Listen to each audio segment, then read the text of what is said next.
Então, boa noite a todos. Nós vamos dar início ao ESD, né? Nós estamos, então, estudando o Evangelho Redivivo, estamos no livro 2 e hoje a facilitadora é a Georgia. Então, para a gente dar início, a gente vai ler a página inicial, depois a Thelma vai fazer a prece.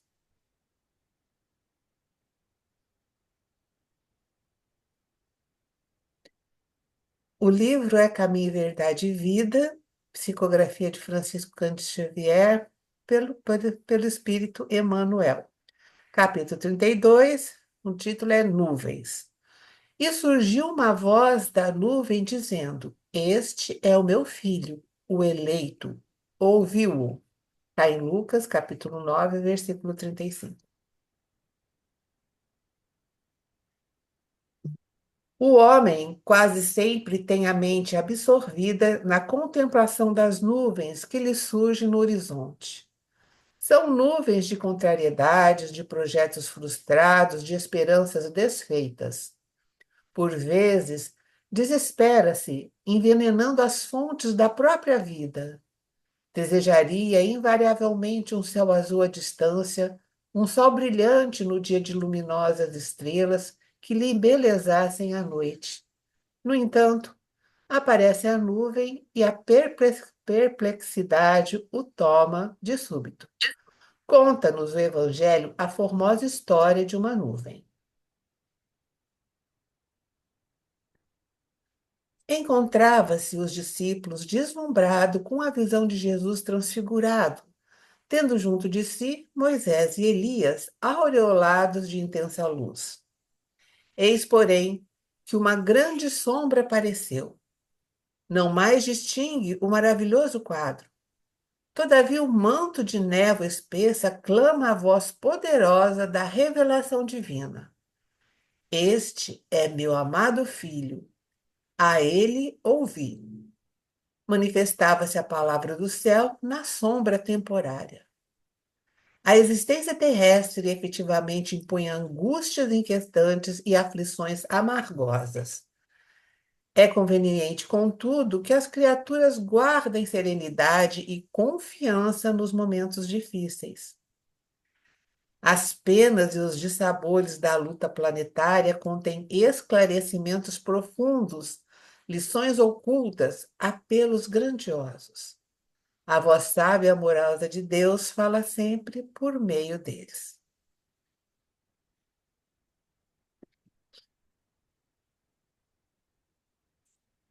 Então, vamos, nesse momento, agradecer ao Pai mais uma vez pela oportunidade de estarmos aqui reunidos em busca de esclarecimento, de um aprendizado, onde nos enriquece, nos eleva, e é essa busca que a gente vive dia a dia, para que possamos ser cada dia melhores, colocando assim em prática esses ensinamentos recebidos.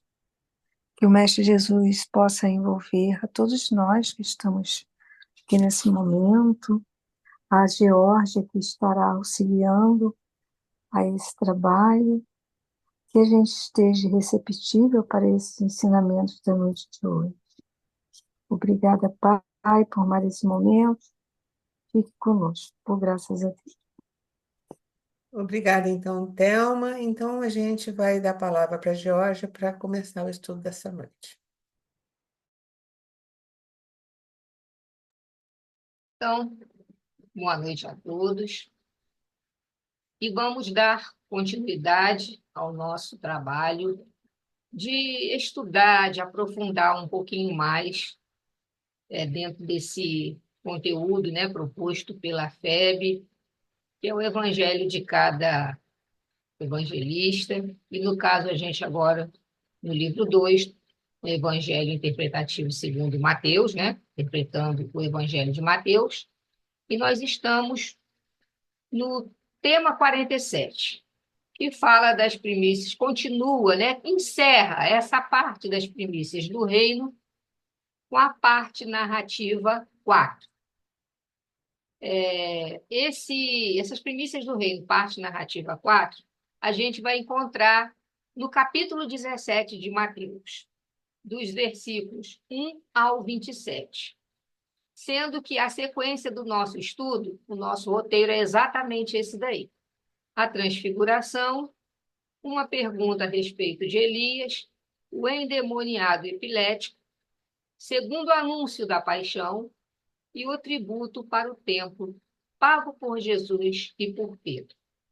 Bom, não vamos esquecer, né, que esse capítulo 17 do Evangelho de Mateus, ele traz em si um curioso desafio ao entendimento evangélico, ao entendimento, né, das narrativas de Jesus, daquilo que Jesus trouxe.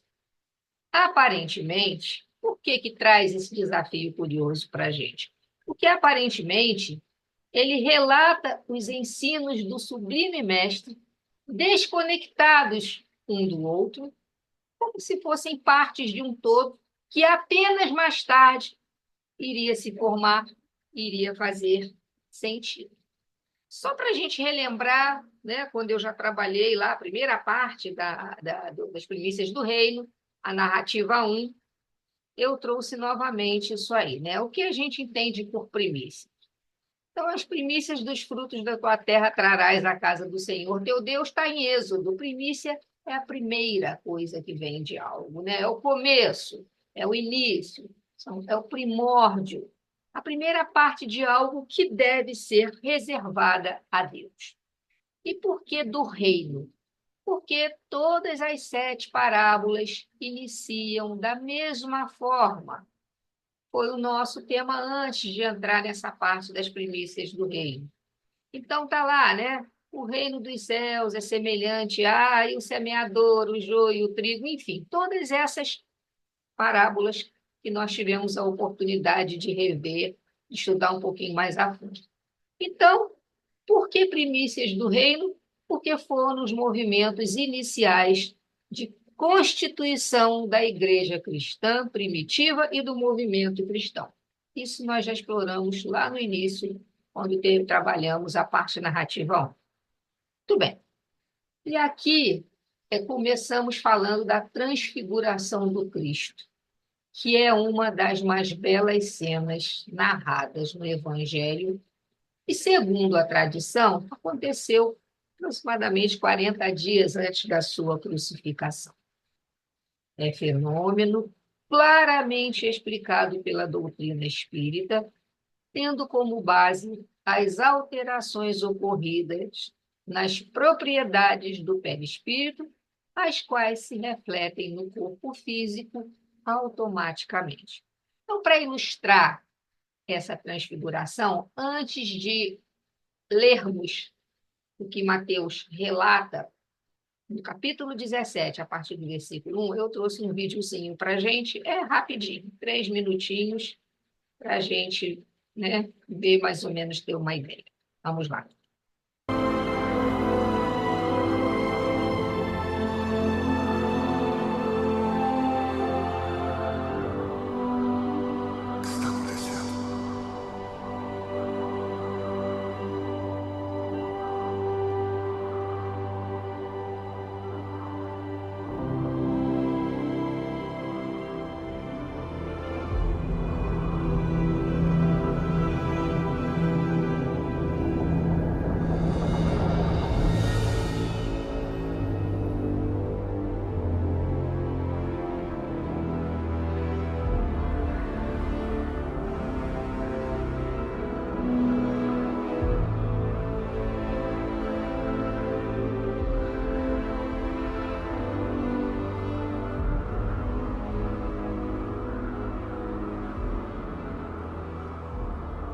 Quem são? Moisés e Elias. Moisés e Elias.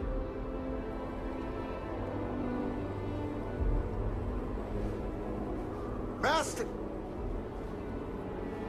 Como é bom estarmos aqui! E testemunhar tudo isso. Montaremos 3 tendas. Uma para o senhor, Uma para Moisés e outra para Elias.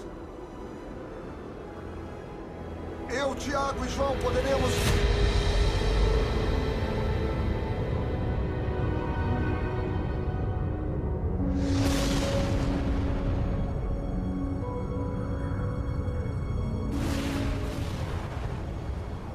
Este é o meu filho amado, que muito me agrada.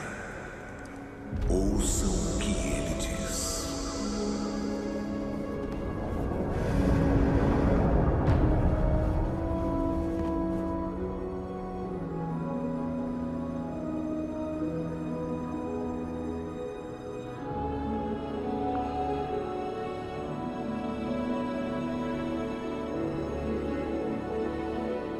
Levantem. Não tenham medo.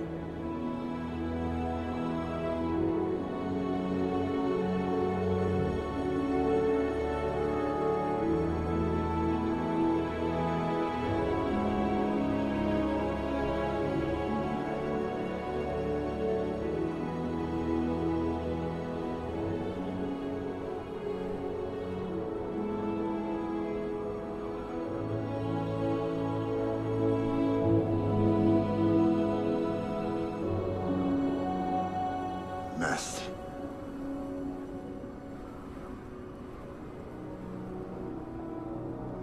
Eram Moisés e Elias. Aquela voz. Era Deus. Deus? Deus.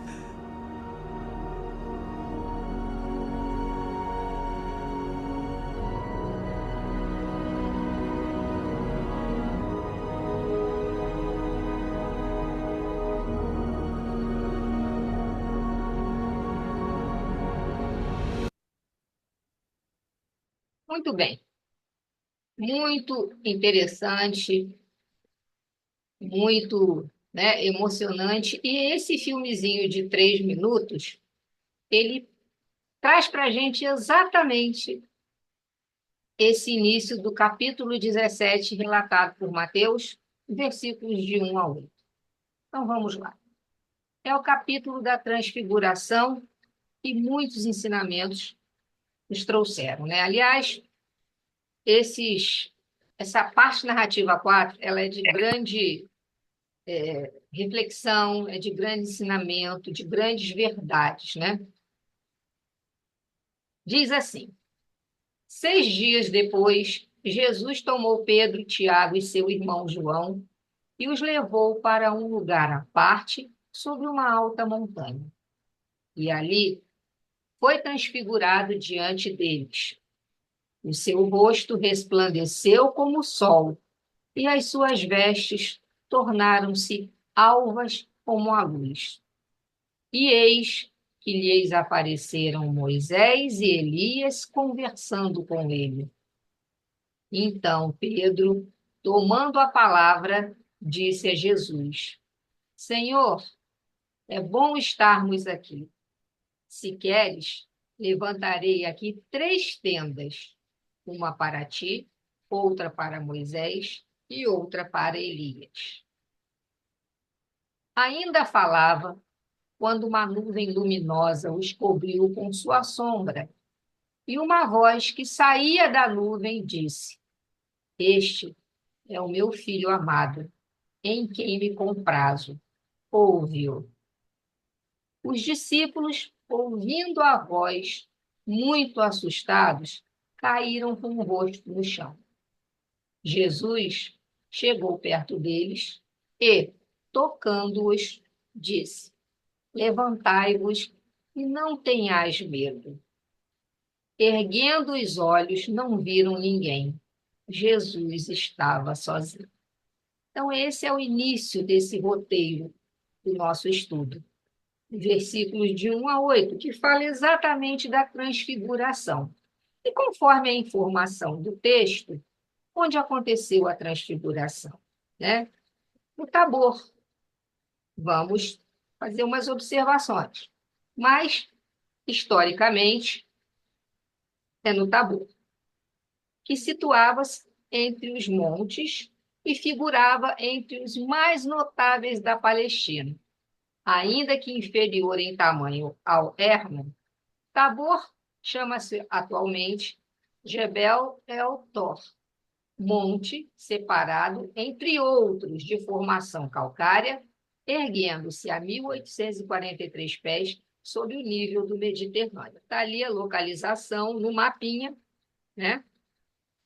Então, nós temos aí a palavra Tabor, tem sua origem no hebraico Tavur, significa umbigo, em virtude da semelhança deste monte com o umbigo da natureza que emerge, está aqui, ó, a gente reparar isso aqui, é isso que ele está fazendo, né? Essa localização, que emerge da planície de Jezrael ou Esdrelon, na Galileia. Aí, informação do professor Severino Celestino.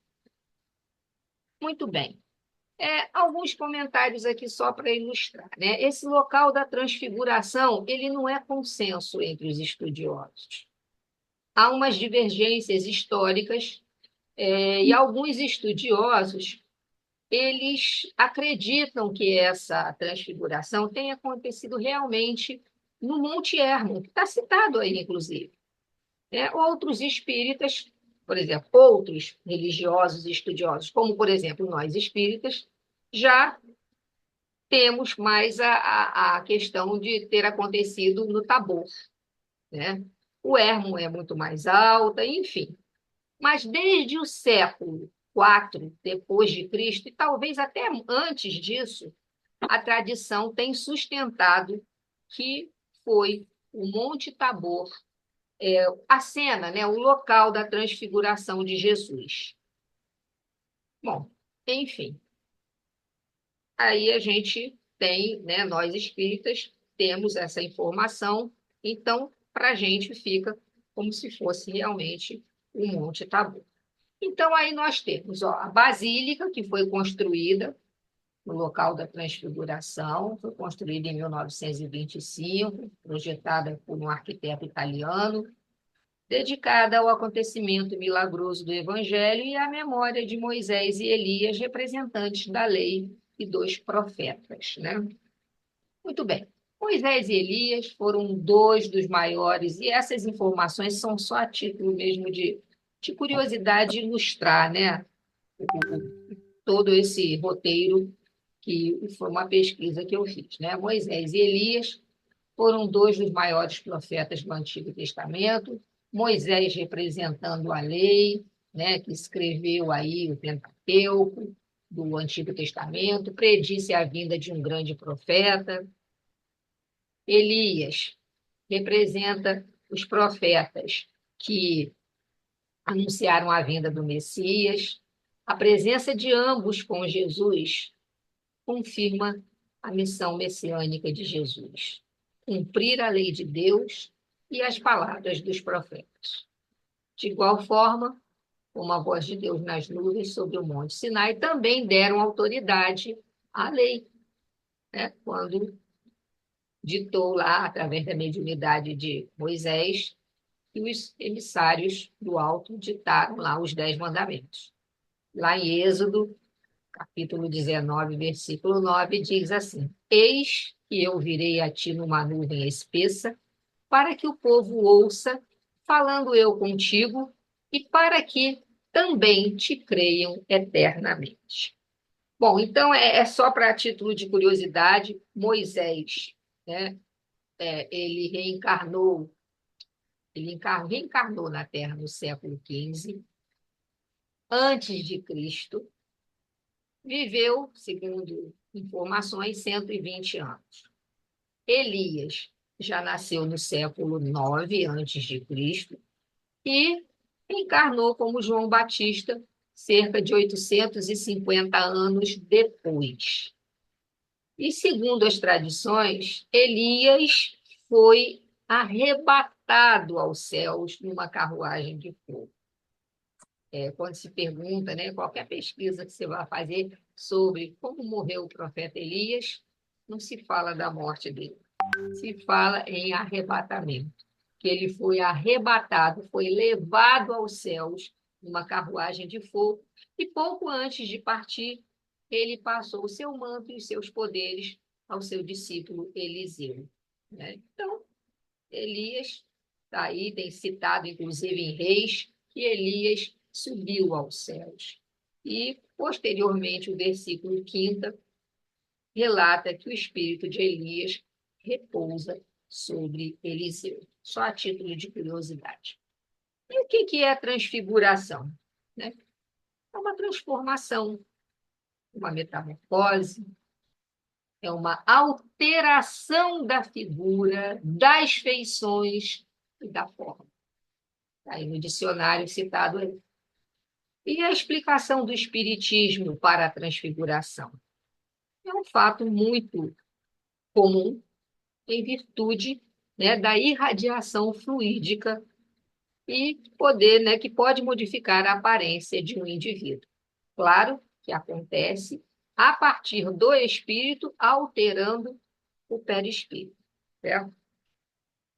Então, é importante a gente considerar que as transfigurações podem ser classificadas tanto de natureza mediúnica, se é o espírito que vai imprimir ao médium as tais mudanças fisionômicas, ou de natureza anímica, com o próprio perispírito do encarnado, como foi o caso que aconteceu com Cristo. Então, essas modificações, essas alterações, que podem ser de natureza mediúnica ou de natureza anímica, vão ser modificações no perispírito, com a ordem e o comando do espírito, né?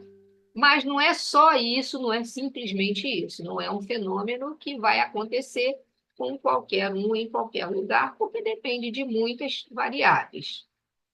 As transfigurações, elas refletem sempre a qualidade e sentimentos predominantes no espírito. É um fenômeno que revela o nível evolutivo do espírito encarnado ou desencarnado. Por isso, né, que a gente comentou que não vai acontecer a todo instante com qualquer pessoa. Tudo bem. Se saindo do terra a terra, o espírito encarnado se identifica com as coisas do mundo espiritual. Pode a expressão de um semblante feio tornar-se bela, radiosa e até luminosa. E, ao contrário, o espírito é presa de paixões, mas, se é um espírito cuja vibração é uma vibração inferior, um semblante belo pode tornar-se um aspecto horrendo. A transfiguração de Jesus demonstra a grandiosidade do seu espírito. E olha o que foi escrito aí por Mateus, né, que, no versículo 2 desse início. E o seu rosto resplandeceu como o sol, e as suas vestes se tornaram brancas como a luz. Por isso que essa transfiguração de Jesus é uma das cenas relatadas mais belas que aconteceram. Então, podendo o espírito operar transformações na contextura do seu envoltório, ou seja, na estrutura do seu perispírito, nas partes do seu perispírito, e irradiando-se esse envoltório em torno do corpo, como se fosse uma atmosfera fluídica envolvendo esse corpo, pode produzir-se na superfície mesma do corpo um fenômeno análogo das aparições que a gente conhece, né? Então, tá aí, como se fosse uma atmosfera fluídica em torno do corpo. E pode a imagem real do corpo apagar-se mais ou menos completamente, ou seja, do corpo físico, sob a camada fluídica, e aí, no caso, assumir outra aparência.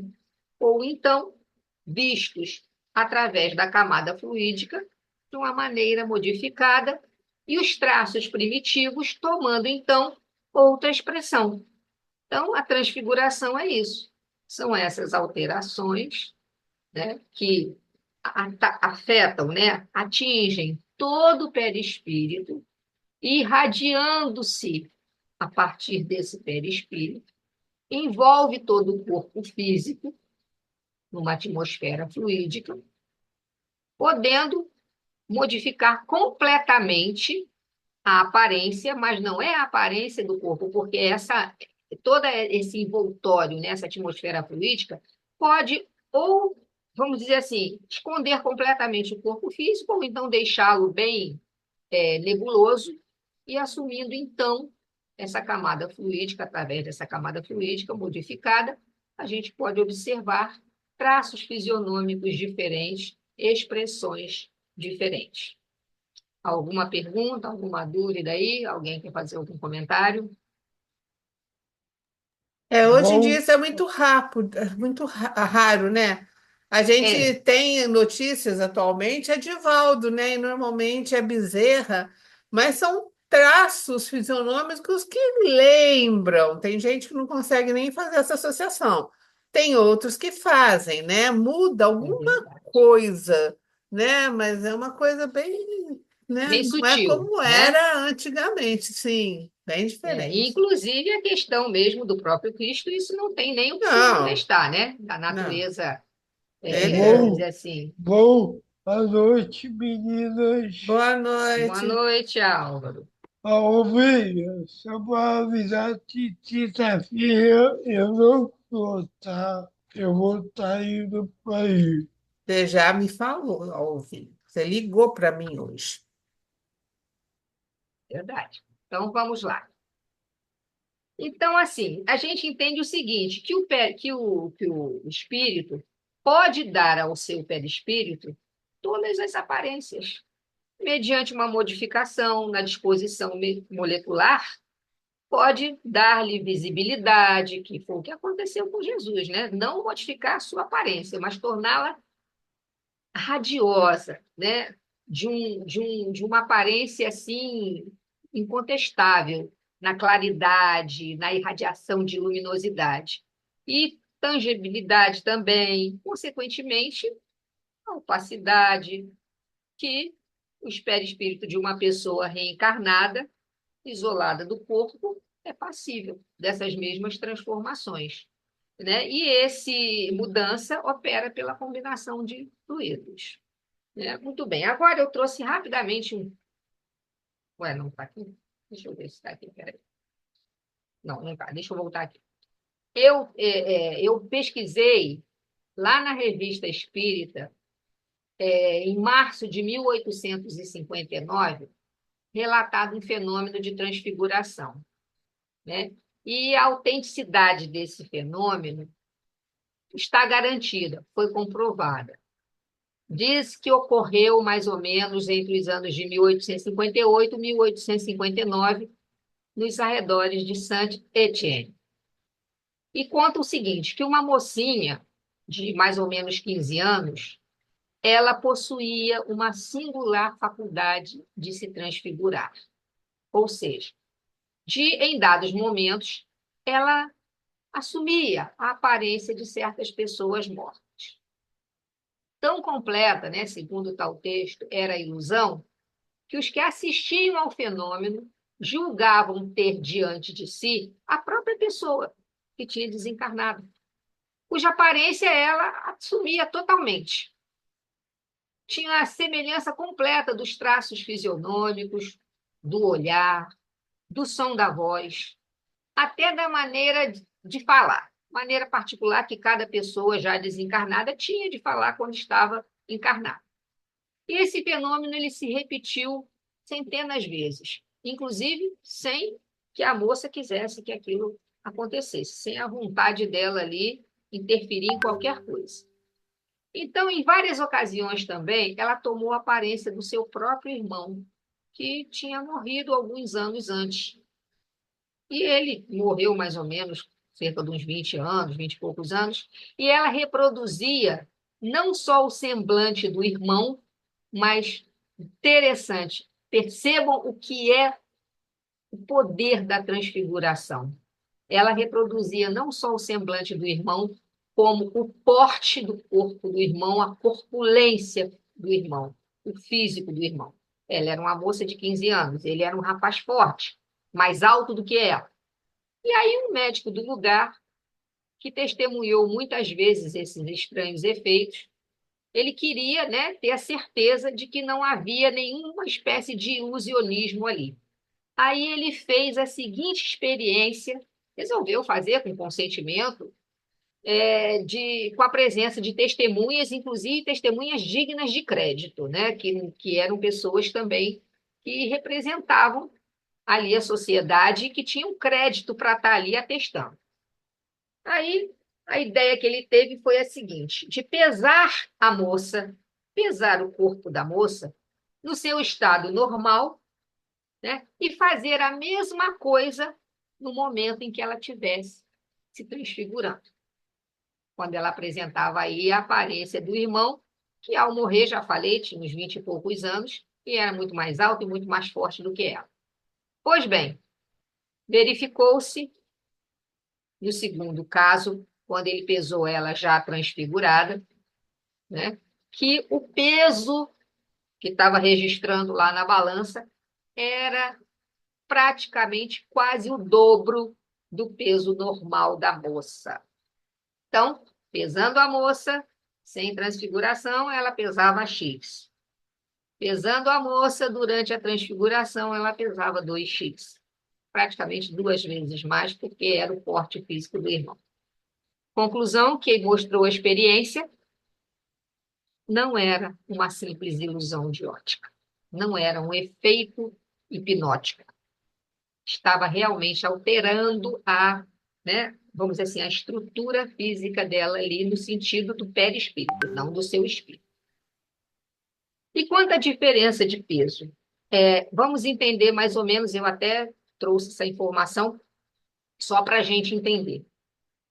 A questão de quantidade de massa no corpo é diferente do peso. A massa do nosso corpo é exatamente o quanto de matéria que forma o nosso corpo. No caso do corpo físico, vamos lá. Todo o nosso corpo, ossos, músculos, né? Pele, tudo, enfim, os órgãos. Então, a nossa massa corpórea, né? É a quantidade de matéria que tem no nosso corpo. Essa é uma coisa. O nosso peso, ele é em função da ação da gravidade.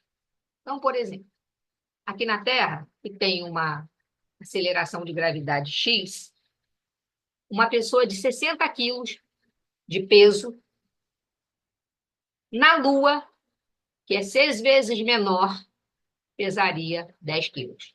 Então, por exemplo, quem tem 60 quilos aqui na Terra de peso, se fosse pesar na Lua, vai ter 10 quilos de peso. Mas essa pessoa emagreceu? Essa pessoa perdeu massa? Perdeu matéria do seu corpo? Não. Diferença da ação da gravidade. Semelhante coisa acontece lá nessa transfiguração. É exatamente o peso. Não variou porque aumentou a quantidade de matéria, mas ele sofreu a ação de um agente exterior, que, no caso dela, aumentou o peso relativo. Tá? Então, é só para a gente entender que foi o agente exterior, a questão da alteração do perispírito, que fez com que ela adquirisse a corpulência, né? No caso, assim, o formato e a corpulência, o porte do irmão, que era o dobro do seu, quase o dobro do seu tamanho. Foi toda a alteração no perispírito. A moça não perdeu massa ou não ganhou massa. No caso, foi alteração no perispírito. Bom, então, eu citei isso aí só para a gente entender essa questão da transfiguração no passado, lá nos idos de 1858, foi relatado, foi comprovado e testemunhado. Tá? E isso acontecia com frequência com essa moça. Muito bem. Com Cristo, o fenômeno... Alguém quer fazer alguma pergunta, quer falar alguma coisa em relação a isso? Isso me lembrou química, dimensão Física, na física verdade, né? da, da Exatamente. gravidade sobre nossa Porque a qualidade aceleração na da gravidade verdade sobre nossa luz, é em relação à gravidade mesmo. Por exemplo, na Terra, a gravidade da Terra, da aceleração da gravidade na Terra, é 9,8 metros por segundo ao quadrado. Aí entra a física com matemática. E na Lua, é 1,6 metros por segundo ao quadrado. Então, é 6 vezes menor do que aqui. Foi aonde eu falei. Uma pessoa que pesa na balança 60 quilos aqui de peso, pela ação da gravidade, vai pesar na Lua 10 quilos. Entendeu? mas da onde você fez esse 20, eu já me dei já na Sim, da física. aula, com certeza, Não, exatamente. Exatamente. Isso aí é ciência, né? Mas não, a é, gente não está sempre aqui falando que e, espiritismo, a doutrina espírita, ela é ciência, e, filosofia e religião. Então a gente e, casa, né? A gente faz essa, vamos dizer na, assim, essa na, união o- dessas na, informações. na onde você mudou isso daí foi com a física. É. Então vamos lá, vamos continuar. Com Cristo, o fenômeno se revela sublime. A pureza do perispírito de Jesus permitiu que seu espírito lhe desse excepcional fulgor, né? Essa luminosidade. Muito bem, continuando aí. De todas as faculdades que Jesus revelou, nenhuma se pode apontar estranha às condições da humanidade e que se não encontre comumente nos homens, porque estão todas na ordem da natureza. Então, essa faculdade que Jesus revelou, quer dizer, todas as faculdades que Jesus revelou, todas as potencialidades de Jesus, tudo que Jesus era capaz de fazer, está dizendo aqui para a gente que não se pode achar isso estranho à nossa condição de encarnado e que pode comumente encontrar entre a gente, porque isso é lei da natureza. Ele não estava, de maneira nenhuma, derrogando nenhuma lei, nem muito menos fazendo algo milagroso, mirabolante, extraordinário. Tá? Então, mais pela superioridade, porém, da essência moral de Jesus e das suas qualidades fluídicas, com certeza, essas tais faculdades, essas tais potencialidades atingiam em Jesus proporções muito acima das que são comuns, vulgares. Posto de lado o seu envoltório carnal, ou seja, corpo que ele usava, ele nos patenteava no estado de espírito puro. Então, por isso que em Jesus todas as suas potencialidades eram muito superiores à nossa. E aí a gente dá continuidade. 6 dias depois, Jesus tomou Pedro e Tiago, né? Como e o Tiago e o irmão João, e os levou para um lugar à parte, sobre uma alta montanha. Primeira pergunta: por que Pedro, Tiago e seu irmão João? Por que ele escolheu esses 3 apóstolos? Vamos lá. Possivelmente, os 3 eram os que possuíam maior capacidade de doação fluídica ou de energias magnéticas. Porque precisava, né, dos fluidos ali envolvidos para envolver naquele processo todo ali que Jesus, da transfiguração.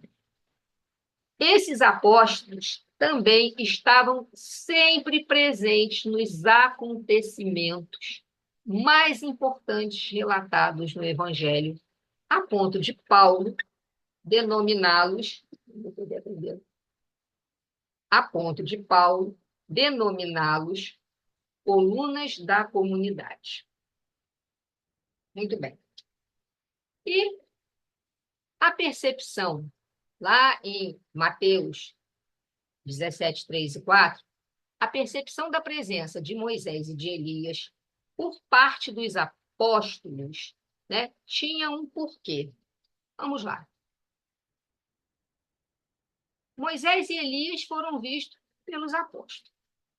O que pode ter acontecido aí?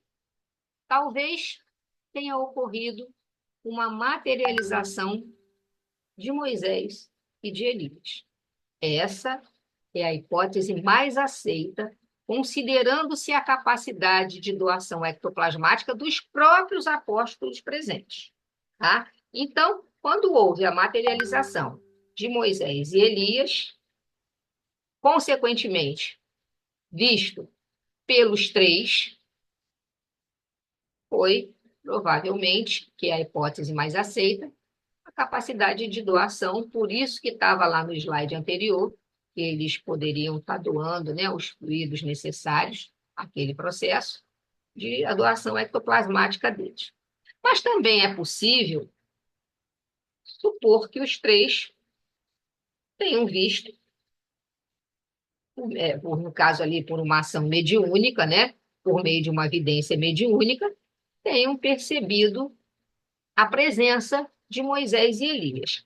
Mas, de qualquer forma, a hipótese mais aceita é a da materialização, porque foi muito real a ponto de Pedro sugerir a Jesus que iria construir as 3 tendas ali para os presentes. Então, a hipótese mais aceita é que realmente houve a materialização dos 2 espíritos, Moisés e Elias, pela doação ectoplasmática dos apóstolos, pela, assim, vamos dizer assim, pela percepção mais forte que eles tiveram a ponto de sugerir, no caso, a construção das tendas. E aí vem que eis que lhes aparecem Moisés e Elias conversando com Jesus, né? Isso comprova o que para a gente? Comprova a imortalidade do espírito, que sobrevive à morte do corpo e está evidentemente citado no Evangelho, nessa citação do Evangelho. Os 2 espíritos também presentes ali traziam a garantia da amizade e fidelidade a Jesus, sobretudo por se tratar do momento em que se aproximava a sua crucificação. E nesse encontro sublime, o Mestre, radiante na sua plenitude, na plenitude do seu espírito, imprime, certifica, confirma continuidade à lei e aos profetas. Jesus falou isso quando veio, que não veio derrubar a lei, veio dar uma nova interpretação, né? Então, nós temos aí a presença de ambos no Tabor é para testemunhar que a missão do Cristo renova e coroa a antiga aliança já estabelecida na passagem de Moisés e Elias. Muito bonito isso. Alguém quer falar alguma coisa? Jorge, Oi. não são... Oi, eu sou Lange, boa Oi, noite. Solange. Boa noite. Não são o mesmo espírito, Moisés e Elias? Não. Moisés não Elias não é reencarnação de Moisés. Ah, Moisés tá. é um espírito, Elias é outro, João Batista é que é reencarnação de Elias. João Batista é reencarnação de Elias, De Elias, mas Moisés e Elias, que viveram em épocas separadas, diferentes, porque um trouxe a lei e o outro, né, toda a vinda do Cristo, veio anunciando. Então, eles certificam ali, com a presença deles, toda a aliança que foi, né, feita desde que Moisés recebeu lá no Monte Sinai, ó, o Decálogo, né? Ali começava, a partir da primeira revelação. Tá Né? certo. Minha dúvida era essa. porque senão ia querer saber, porque já me foi dito isso uma vez, eu ficava sempre encafifada. Como é que Não. um espírito ia se apresentar em duas Em duas formas, né? Não, mas eu nunca tive ciência de que isso fosse possível, entendeu? Que ele pode até escolher uma das formas uma das de formas, encarnação, exato. mas não obrigatoriamente se Ele apresentar se materializar em duas simultaneamente em formas, duas né? formas, entendeu? Mas não são, não. São espíritos Ah, então tá, tudo bem. diferentes. É só isso. A minha Tá? dúvida era essa. E Obrigado. aí nós temos, né, que nesse livro, Trigo de Deus, psicografia de Divaldo, pelo espírito Amélia Rodrigues, essa linda passagem, esse trecho, né, do capítulo 23 do livro, que fala o Tabor e a imortalidade. Ela diz assim: o exuberante fenômeno mediúnico que trouxera de além da morte os ilustres líderes da raça, Moisés e Elias, deveria ficar ignorado pelas massas que não o podiam compreender. Aquele fenômeno não tinha como eles. A massa não tinha como compreender. Somente as pessoas preparadas emocionalmente e psiquicamente dispunham da percepção necessária para entender que ali, naquele momento, Moisés revogava a proibição de se falar com os mortos. Ou seja, Moisés anulava a proibição de se falar com os mortos, vindo ele próprio demonstrar a possibilidade, ora naquele momento, tornada real. Muito lindo isso, né? Muito bonito mesmo. E aí não para. A lição da ressurreição também estava sendo transmitida. Assim, quando Jesus fosse crucificado, no momento da sua crucificação, esses apóstolos, aqueles que presenciaram a transfiguração, recordariam da cena da transfiguração e não perderiam a fé. Isso aí lá no Evangelho dos Humildes, de Eliseu Rigonati. Muito bem. Dando continuidade, eis que uma nuvem luminosa os cobriu com a sua sombra. E eis que surge uma nuvem nesse contexto. Uma voz que saía da nuvem disse: este é o meu filho amado, em quem me comprazo. Ouve-o.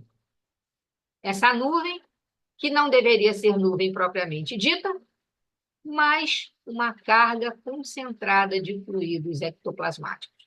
Lembra que falamos dos apóstolos que foram pela grande capacidade de doação de fluido? Então, até essa questão da própria nuvem,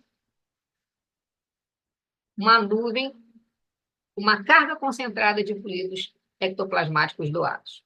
Então, mais um efeito físico acontece aí no alto do monte. Além dessa nuvem, né, que uma carga concentrada desses fluidos ectoplasmáticos, mais um efeito físico aconteceu lá no alto do monte. Esse fenômeno aí da voz direta, vinda do interior de uma nuvem luminosa, também materializada. Esse fenômeno da voz direta é a pneumatofonia, né? Essa capacidade de o espírito, com o ectoplasma, formar a garganta e, a partir dessa garganta, projetar a sua própria voz. Então, a voz que ouviram era um hino de glória que os espíritos superiores entoavam em louvor do Mestre. Isso está no Evangelho dos Humildes e tem que ficar bem claro para a gente, né? Que não foi Deus diretamente que falou, nem com Moisés, nem nesse episódio.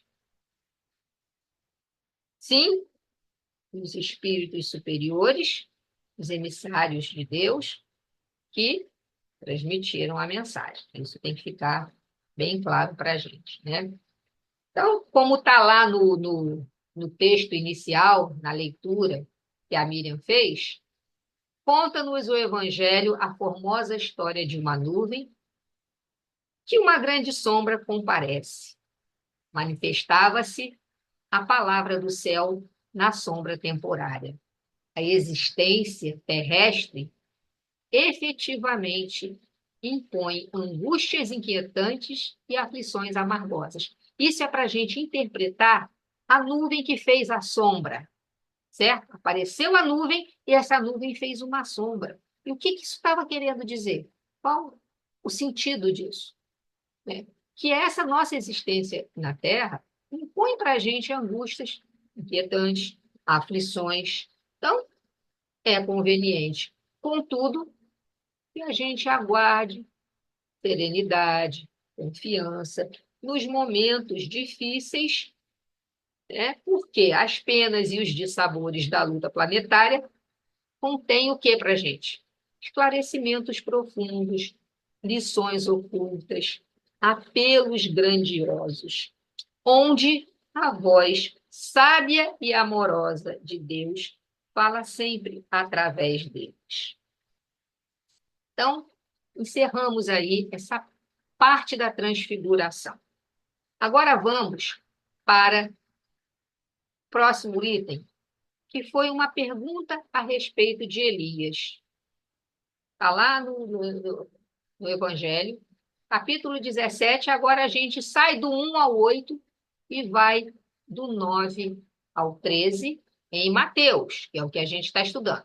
Mas também está citado em Marcos, no capítulo 9, de 9 a 13. Ao descerem do monte, Jesus passou uma ordem. Jesus ordenou aos três: não conteis a ninguém essa visão até que o Filho do Homem ressuscite dos mortos. Os discípulos perguntaram-lhe: por que razão os escribas dizem que é preciso que Elias venha primeiro? Respondeu-lhe Jesus: certamente Elias terá de vir para restaurar tudo. Eu vos digo, porém, que Elias já veio, mas não o reconheceram. Ao contrário, fizeram com ele tudo quanto quiseram. Assim também o Filho do Homem irá sofrer da parte deles. Então, os discípulos entenderam que Jesus estava falando de João Batista, né? Então, aí, eles perguntam por que Elias teria que vir primeiro, e Jesus afirma que ele já veio. Ele viria para restaurar tudo e que ele já tinha vindo, mas que não o reconheceram e, assim como, né, iriam fazer Jesus sofrer, fizeram João Batista. E aí por quê, né? Uma pergunta que a gente faz. Por que a recomendação de Jesus não contar essa visão a ninguém? Vocês têm ideia? Por que Jesus orientou isso? Não conteis a ninguém essa visão. Porque não iam compreender, né?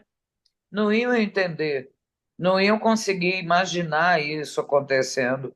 A maior parte não sabia explicar essas visões. Exatamente. Eu acho que Não ia. podia, inclusive, dar um sentido de muito misticismo, coisa de bruxas, De tinha muitas essas bruxo. coisas, né? E ele podia ser perseguido mais do que ele Mais foi. ainda, né? Mais ainda, você está Exatamente. entendendo? Como se ele estivesse enganando as pessoas, fazendo, né, E aí, predigistação, né, enganando as é, pessoas. exatamente. E aí, ó, olha só que interessante, ó.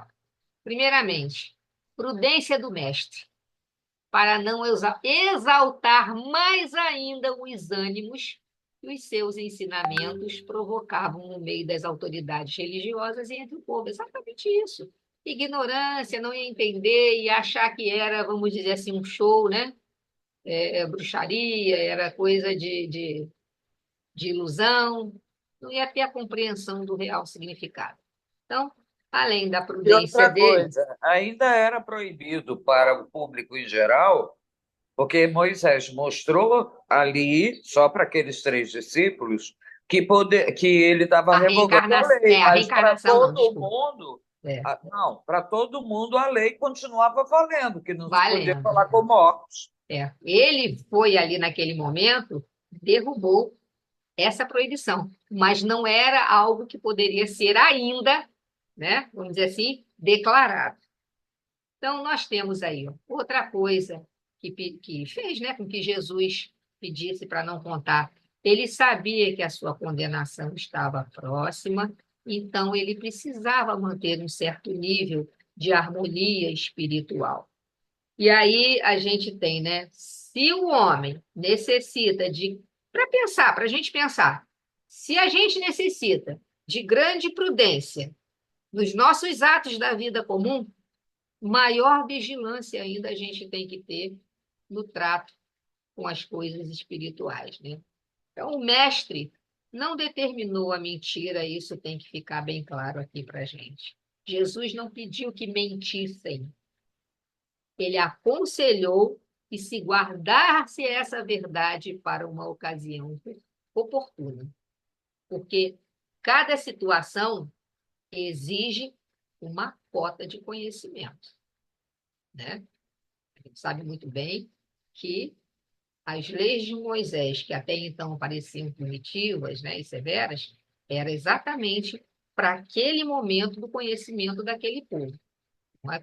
E assim as coisas foram acontecendo, né? Então, vamos lá. Então, Jesus pedia apenas que os seus seguidores, os três, né, apóstolos, guardassem sigilo, né? Exatamente por causa daquilo que a gente falou. Incompreensão, não está preparado. Então, à medida que o tempo fosse aumentando o conhecimento espiritual da humanidade, e aí pudessem, de fato, compreender o significado das palavras, dos atos de Jesus, é que se as coisas seriam mais claramente, né, reveladas. E aí, com certeza, se os discípulos começassem a espalhar determinadas particularidades que eles tinham a oportunidade de presenciar convivendo com Jesus, possivelmente surgiriam dúvidas, confusão e até descrédito da missão do Cristo.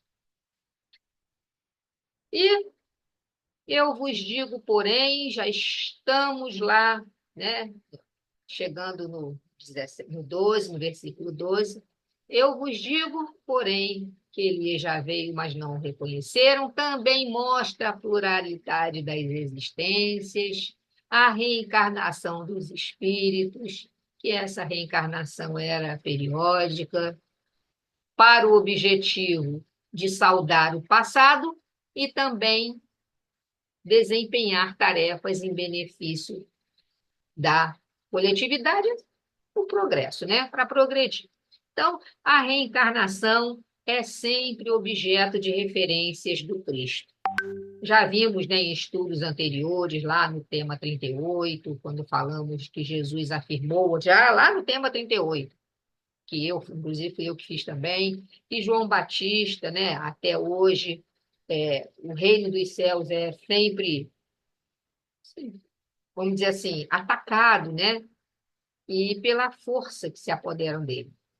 E aí, os profetas, como diz aí, porque todos os profetas e a lei profetizaram até João. E, se quereis dar crédito, é este Elias que havia de vir. Quem tem ouvidos para ouvir, que ouça. Então, Jesus aí está sempre atestando a questão da reencarnação. Com essa passagem não foi diferente. Lá no livro Primícias do Reino, também pelo Espírito Amélia Rodrigues, psicografia de Divaldo, diz assim: a nova revelação de ser Elias, João Batista renascido, surpreende os companheiros que começam a compreender os inescrutáveis desígnios do Pai. Elias já retornara na pessoa de João Batista. Seu novo advento é anunciado de maneira explícita. Isso está no livro A Gênese, no capítulo 17. Ora, como não pode retornar senão um corpo novo? é a consagração formal do princípio da pluralidade das existências. Aqui está falando exatamente sobre reencarnação, que é um assunto que a gente já tem, né, o domínio. E aí nós vamos para a reta quase final. Lá em Mateus ainda, estudando o capítulo 17, agora vamos passar do versículo 14 ao 21, que diz assim: por isso que lá no início, lembra? Falou que essa parte dessa narrativa do capítulo 17 era curiosa, porque ela trazia as coisas como se elas estivessem desconectas, mas depois iam formar um todo. Isso eu falei para vocês lá no início. O endemoniado epilético, ao chegarem junto da multidão, aproximou-se dele um homem que de joelhos lhe pedia: Senhor, tem compaixão do meu filho, porque é lunático e sofre muito com isso. Muitas vezes cai no fogo e outras muitas na água. Eu o trouxe aos teus discípulos, mas eles não foram capazes de curá-lo. Prestem atenção que isso aí está em negrito no texto. Ao que Jesus replicou: ó geração incrédula e perversa, até quando estarei convosco? Até quando vos suportarei? Trazei-o aqui. Jesus o conjurou severamente e o demônio saiu dele. E o menino ficou são a partir desse momento. Então os discípulos, procurando Jesus a sós, disseram: por que razão não podemos expulsá-lo? Jesus respondeu-lhes: por causa da fraqueza da vossa fé. Oi?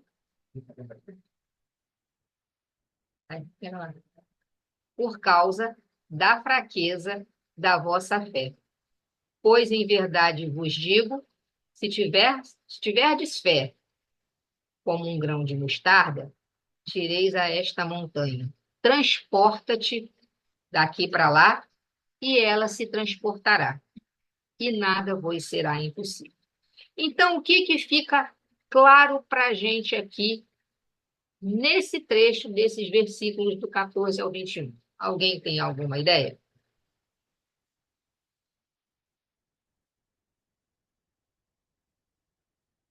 O que fica clara a mensagem? Qual a mensagem de Jesus clara aí? Que eles ainda não estavam com a fé firme, de fato, e não estavam se conectando de verdade com o mais elevado, o plano mais elevado, para poder conseguir fazer o que era necessário em relação a obsessões e essas coisas desse gênero. Exatamente. Porque não é a primeira vez que eles titubeiam, né? Toda vez que eles titubearam, por falta de fé, né? Jesus advertia, né? Foi Pedro uma menina também, não foi? Que eles titubearam, e na aí água, Jesus teve que ir lá. A questão do Pedro, né, de Pedro andar é Pedro mesmo, sobre as águas, né, que também afundou porque começou a ficar com medo. Enfim, é exatamente isso. É claro, também Estavam tem a mensagem deixando muitas emoções pessoais influenciarem interferir. no caso. Exatamente. Não estavam separando as coisas, né? Tendo aquela fé realmente genuína. É claro que, assim, claro que além disso tem a missão também, né? A lição que Jesus também quis passar da questão do socorro ao outro. Inclusive, antes de falar da questão da fé, eu trouxe aqui para a gente, no mesmo livro Primícias do Reino, Amélia Rodrigues. Narra a benfeitora espiritual o seguinte. Isso é um trecho, né? O texto inteiro eu não trouxe, um trecho. Desçamos ao Vita o Mestre, ou seja, Jesus chama, né? Vamos descer. Aí Simão indaga: não poderíamos aqui demorar-nos? Ou seja, não poderíamos ficar mais um pouco? Aí Jesus fala: é necessário descer. Busquemos os que não dispõem de forças para subir. Os homens necessitam de nós. A nossa glória, nossa é a glória deles. Ou seja, para eles sejam nossas alegrias. E para nós, as suas dores. depois da comunhão com os céus, a convivência entre os homens, entre os que se demoram na terra. Ou seja, depois da gente comungar com os céus, a gente tem que prestar atenção na convivência entre aqueles que ficam aqui na terra. O paraíso seria para nós estranho presídio sem aqueles que, no ergástulo das aflições, né, no auge das suas aflições, anseiam pelo país da liberdade. Desçamos, os homens para quem eu venho nos esperam. Bom, então é muito linda também essa mensagem dizendo que Jesus tinha que socorrer aqueles que necessitavam, né? Mas temos aqui mais uma cura de processo obsessivo ou desobsessão realizada por Jesus. Mas o que se destaca neste registro de Mateus é a explicação que Jesus dá aos seus discípulos das razões por que eles não conseguiram fazer o mesmo que o mestre fazia, que era curar física e psiquicamente os enfermos. Aqui Jesus passa exatamente essa mensagem. Por que os discípulos não conseguiam realizar as curas físicas e psíquicas dos enfermos, né? Então, o impedimento não era de natureza moral, nem de rejeição às orientações de Jesus. Ou seja, o impedimento para fazer aquilo não vinha nem de natureza moral por parte dos apóstolos, nem de rejeição às orientações de Jesus. O problema era outro, mais subjetivo, e só o tempo e o empenho permitem ao discípulo sincero obter o desenvolvimento da fé. Né? Exatamente isso, a questão da fé. Então, Emmanuel analisa com propriedade essa questão da fé. Necessário é ser precisa, ser cultivada com perseverança cotidianamente. Então, é o desenvolvimento realmente da fé.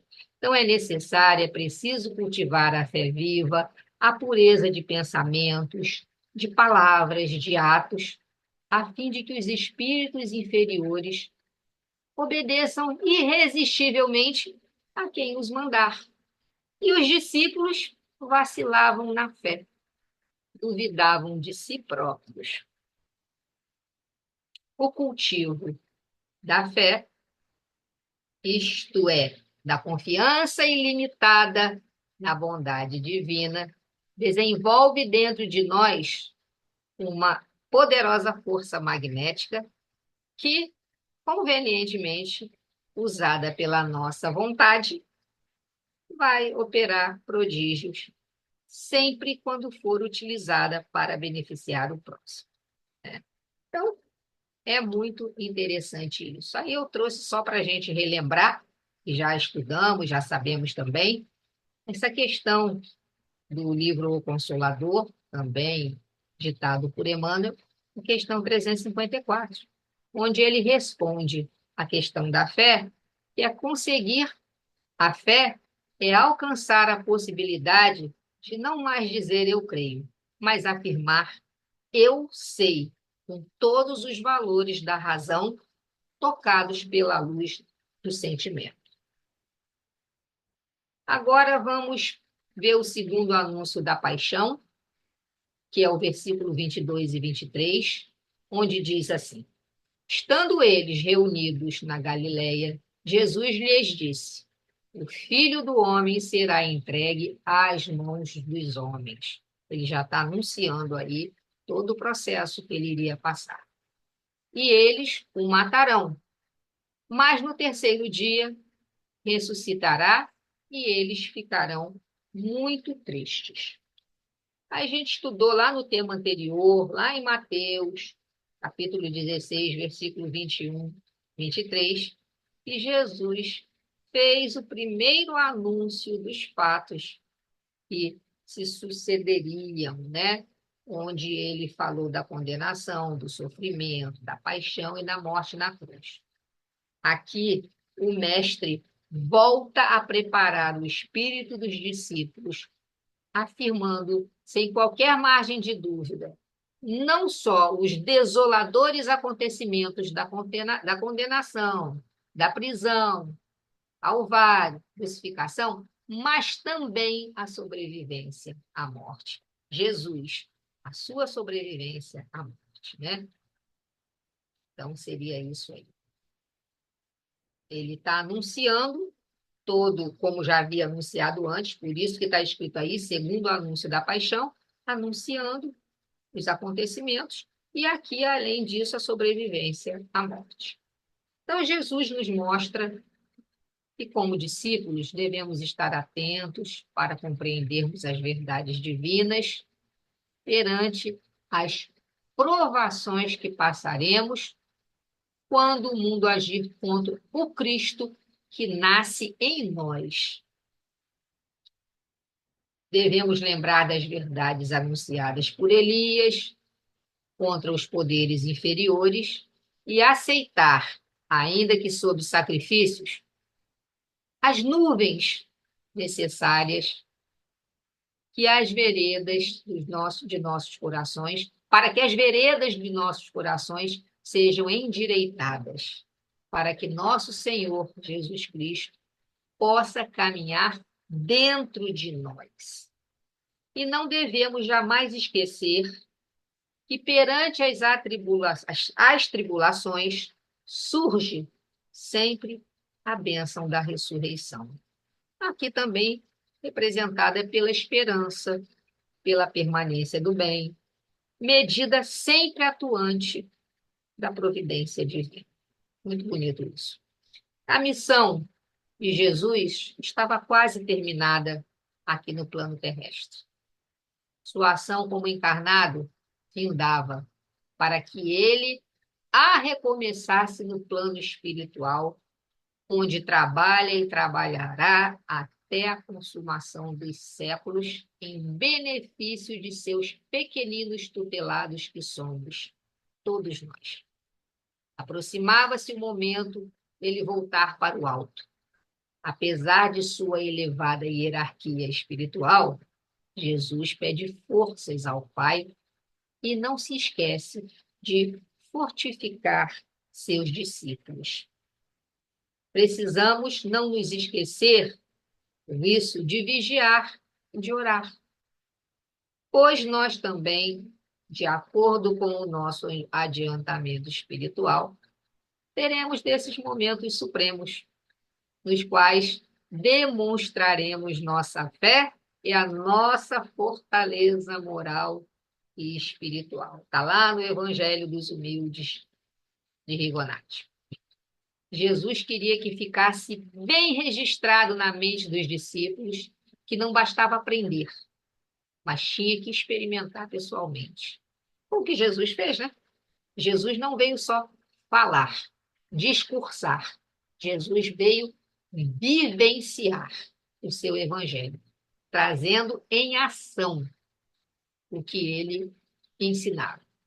Isso era dito em tom de ensinamento. E entre as lições é acrescentado que o Filho do Homem será entregue nas mãos dos homens. O fato de ser entregue nas mãos dos homens era considerado o maior suplício imaginável.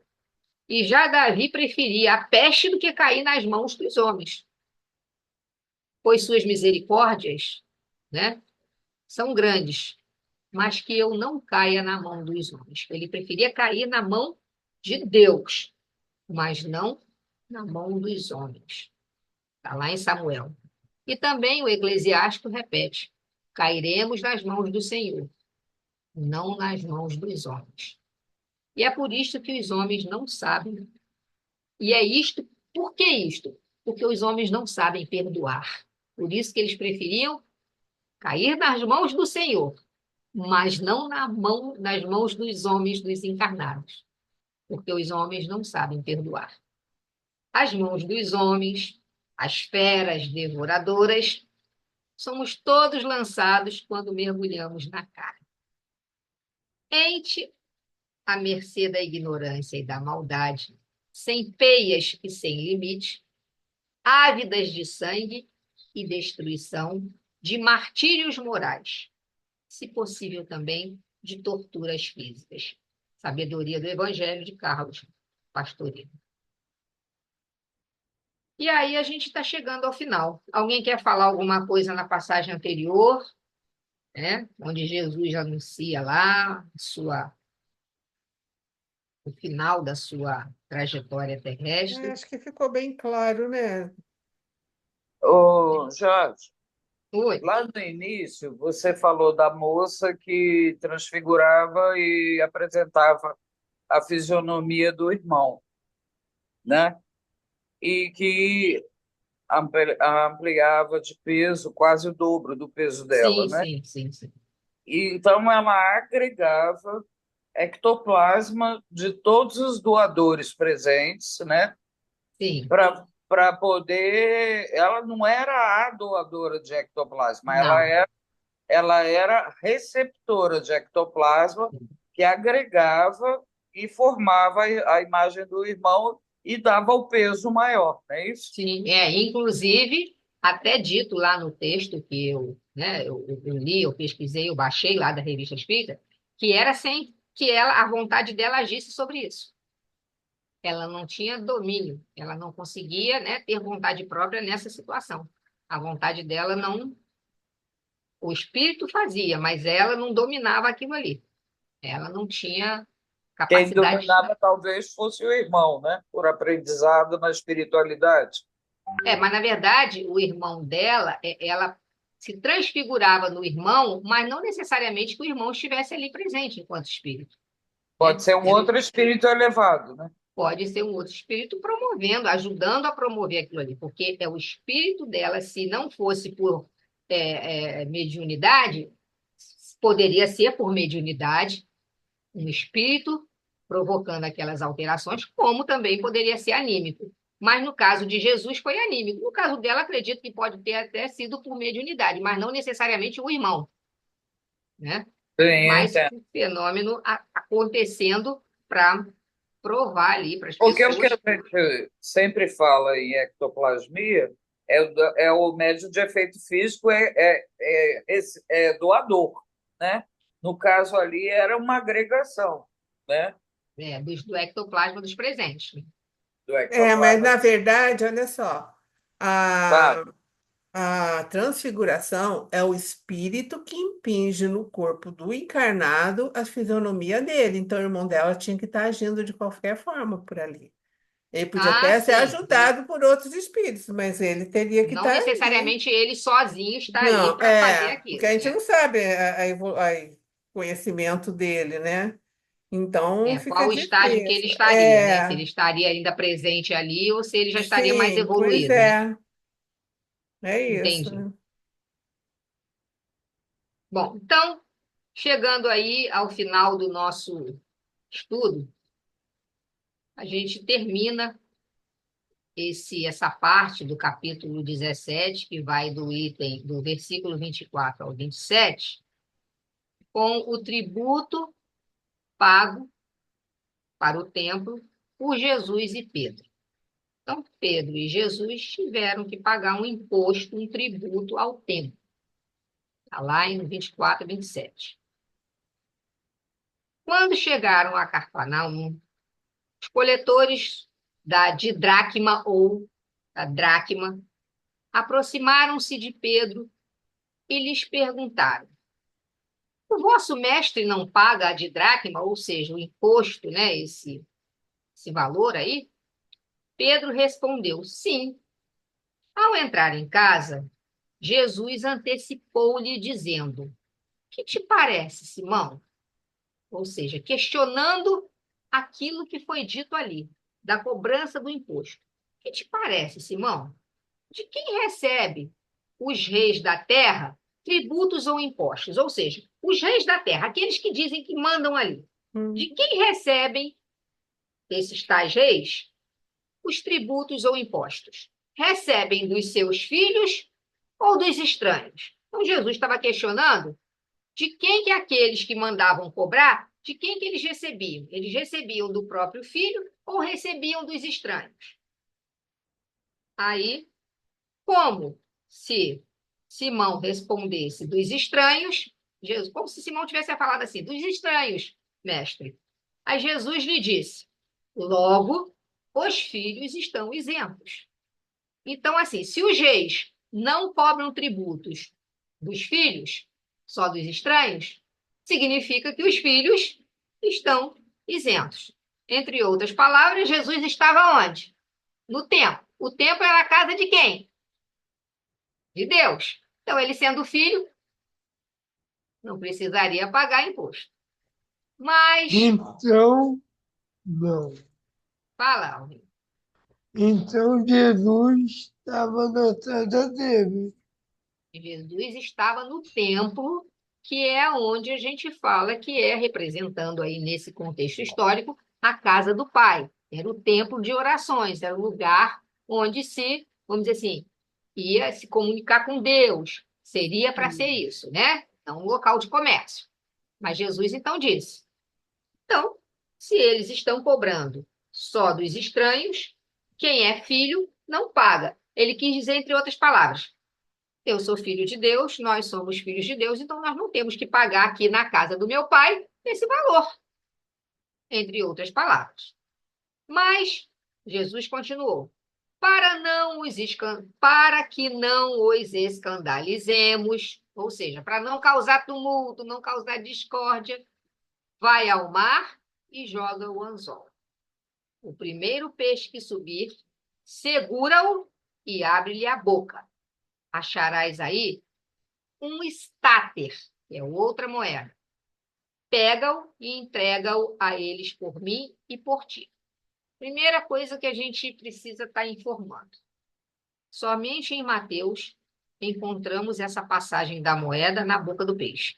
Essa passagem, a questão da transfiguração e de outros acontecimentos, foram citados, como eu já mostrei lá no início, por outros evangelistas. Mas esse detalhe de ir lá, pegar um peixe, abrir a boca e tirar a moeda, só em Mateus que a gente vai encontrar. Outra coisa, né? Outra informação. Nós temos aí que o tributo para o tempo pago, né? Todos os homens judeus de 20 anos para cima tinham obrigação de pagar esses impostos. O imposto era pago não apenas ao dominador romano, mas à sociedade judaica, ante a necessidade, porque tinha necessidade de manter a continuidade das práticas religiosas. O de dracma era um imposto anual e pessoal para cobrir as necessidades do templo. Então está lá, o denário, o dracma, que é o de dracma, e o estáter. Vamos ver só rapidinho a relação deles. Denário era uma das mais famosas moedas romanas de prata. É citado pelo menos 16 vezes no Novo Testamento. A dracma, diferente do denário, era uma moeda grega. No entanto, em valor, ela valia a mesma coisa que um denário, ou seja, referente a um dia de trabalho. Então, o valor, elas eram iguais, a origem diferente. O estáter era uma moeda de prata, mas também podia ser de ouro, não sei por que foi omitida essa informação aí, era uma moeda de prata ou de ouro, mas olha o valor do estáter. Ela valia 4 denários. Olha só, presta atenção. Foi dito que Jesus e Simão tinham que pagar, né? 2 dracmas cada um. Ele foi lá e mandou pescar o peixe, que dentro da boca do peixe ia sair um estáter.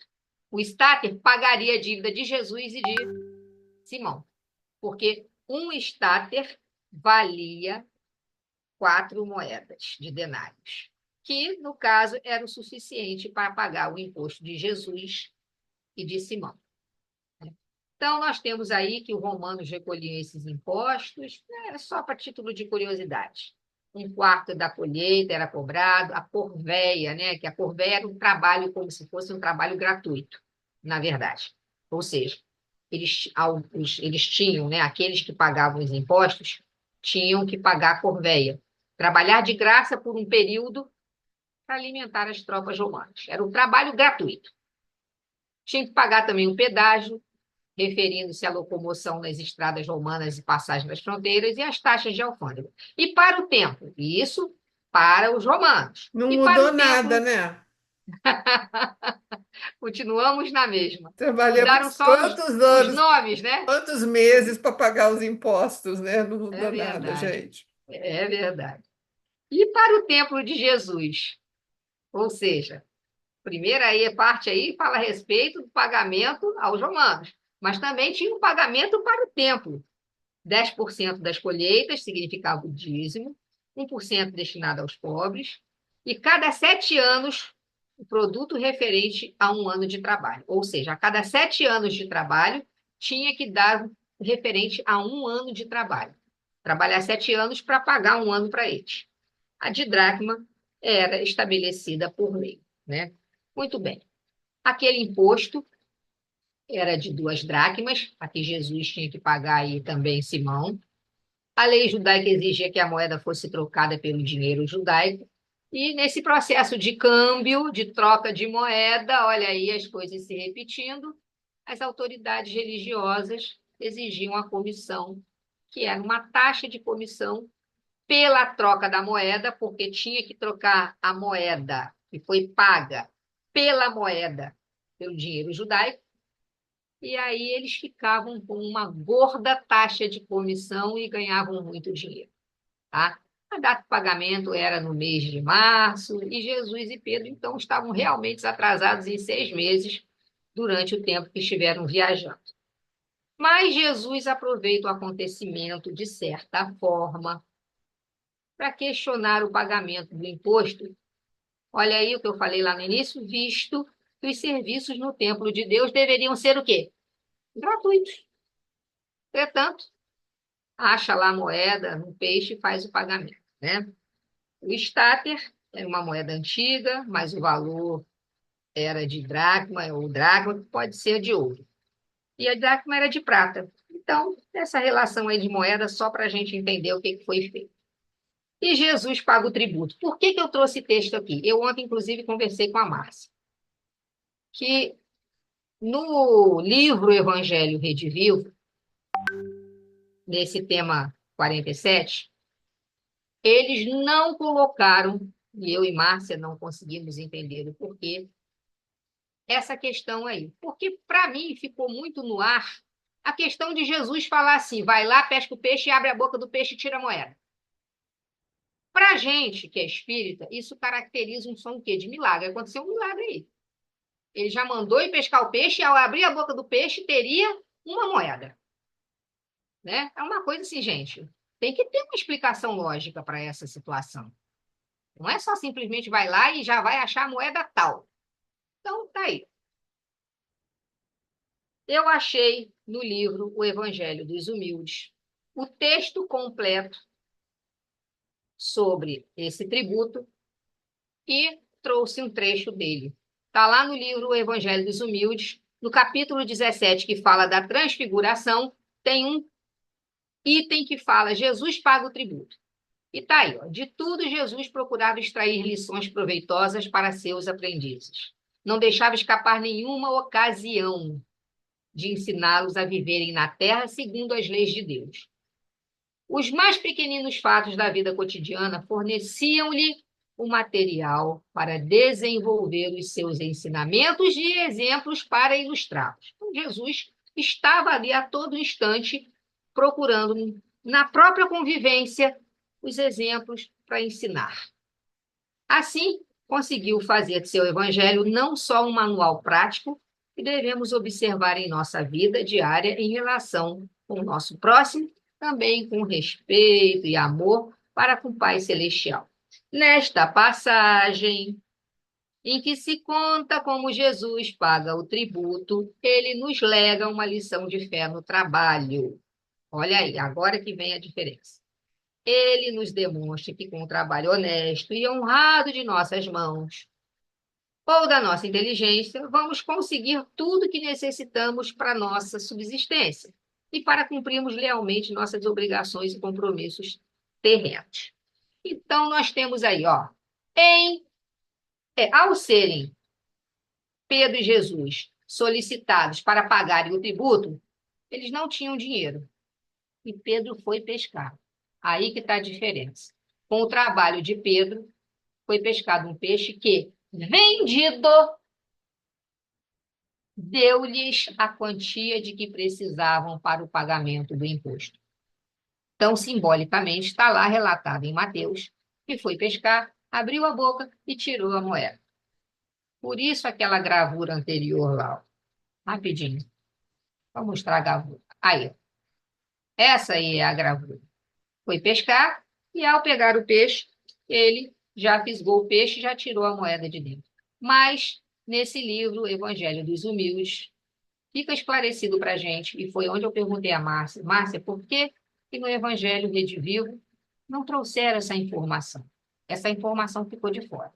Tem trechos dela lá em todo o estudo desse tema 47 que eu fiz. Tem trechos, mas não tem essa parte aí que diz, em sua simbologia lá, com o trabalho de Pedro, peixe foi pescado, foi vendido e deu a quantia que precisavam para o pagamento do imposto. Quer dizer, a parte Em que suas... explica, né? Aí, exatamente que o Evangelho Rede Vivo, o livro da FEB, deixou de fora. Em sua simbologia, este trecho do Evangelho nos recorda que, por mais aflitiva que seja a nossa situação financeira, é o trabalho que é o recurso que a gente tem, que Deus nos ofereceu para resolvermos satisfatoriamente a parte material da nossa existência na Terra. Então, nós já vimos aí, inclusive a gente até, né, se quiser fazer a citação aqui da questão 674 e da questão 676, que fala sobre a necessidade do trabalho, perguntando Kardec se é uma lei da natureza, e com certeza é um trabalho, é uma lei da natureza e é uma necessidade, onde somos obrigados a trabalhar, porque também, né, aumenta à medida que a gente vai vivendo, vai evoluindo, vai aumentando a nossa necessidade de estar trabalhando. Oi. Já são 8h32, tá? Só para você Deixa eu só simultaneizar. terminar então aqui. Bom, vamos lá. E aí, vou terminar porque eu não vou poder estar semana que vem.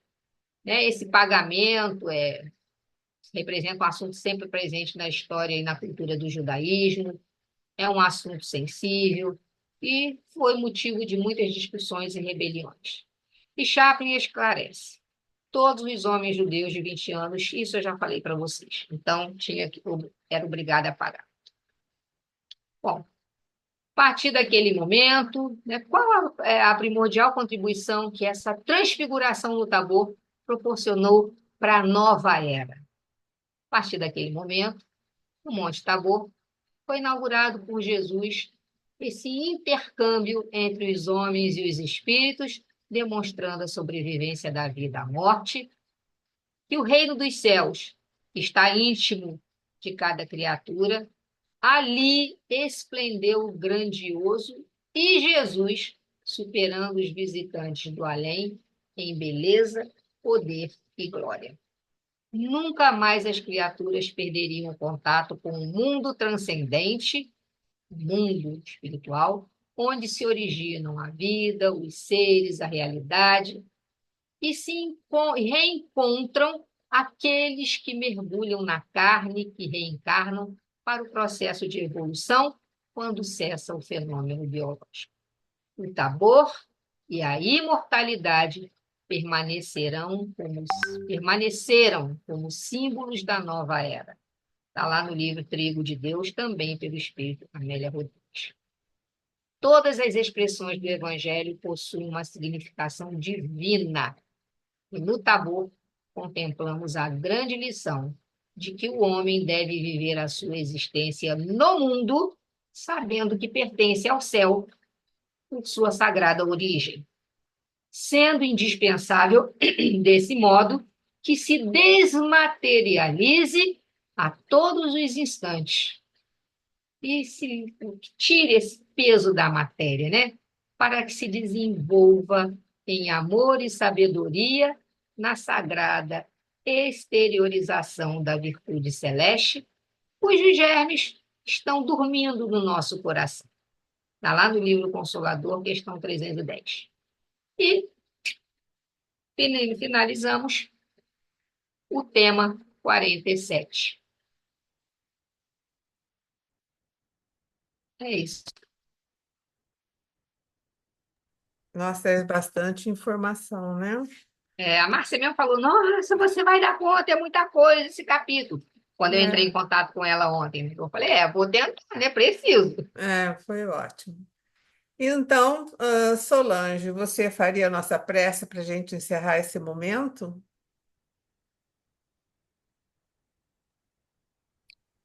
Fácil. Então, obrigada.